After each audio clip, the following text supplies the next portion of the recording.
Hello friends, welcome to the Southern Mountain Kitchen. Today we're going to make some quick and easy donut holes.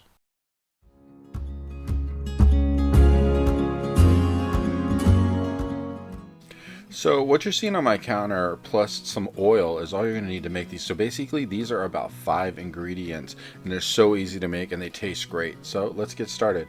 We're going to take a whole can of Grand's biscuits, which there's about 8 of these in it, but we're going to start out with 4 of them because we want to go ahead and do a batch that'll go in oil in one shot.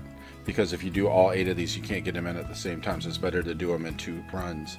So you're going to take your biscuit, cut it into thirds, and then we're going to roll them into balls. Now you might have to pinch underneath of it to get it to stay together and to form a seal around it, so that way you've gotten a ball shape out of this. And we're going to do this for each one of the biscuits that's in front of you. Like I said, I'm only doing 4 of the 8, but you can go ahead and do 8, just do them in 2 runs of this. So go ahead, work your biscuits, make them into your ball shape and pinch the bottom and kind of roll them around so that way you've got a definite ball shape out of it. And then we're going to heat up some oil, which you're going to want to have at least an inch or so of oil in a pan. You're going to bring it up to medium-high heat and then drop all of those balls in and let them cook. And as you're watching them and you're turning them about, you're going to notice when they get done because they're going to go brown, and then you know you are done. So you want to go to the desired brownness that you want them to be, because once they actually get kind of golden brownish to brown, you know you're done. So make sure you rotate them as they're cooking, and you can get all of the 4 biscuits in at once with what I told you to cut into thirds. And take something that you can move them around with, because also you need something to get them out of the oil. So if you have a slotted spoon or whatever that's metal, that's perfect for this. And go ahead and let them cook. And as you can see, they're browning up quite nicely in the oil.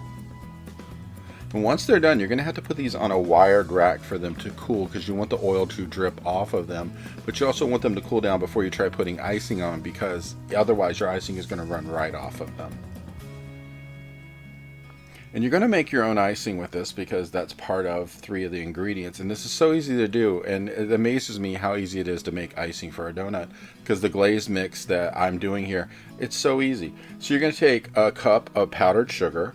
To this, you're going to add 5 tablespoons of hot water and then a pinch of salt. And once you get this all into your bowl, you're going to mix it up. And the hot water is going to help the sugar to break down.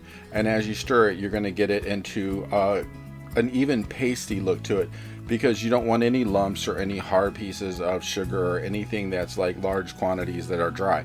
Just mix it up until it's completely done. And this is going to take a couple of minutes of you stirring your water and your sugar and salt together, but eventually you will get it completely mixed. Now once you get them done, what we're going to do is actually take our donut holes that are already cooked and place them into our mix of icing glaze here and stir them around until you actually get them all completely coated. Now mind you, you're going to have to actually turn these over quite a bit to get them done, but just do them a little at a time. Keep stirring them, keep moving them until they're completely coated. And once they're done, we're going to move them back over to the wire rack again, so that way if there's any extra icing, glaze, whatever, it's going to drip off. So keep stirring until you get them really well coated.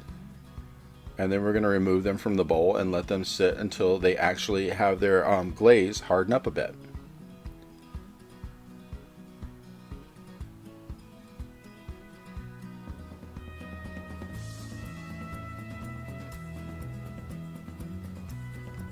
So just move them out one at a time onto the wire rack.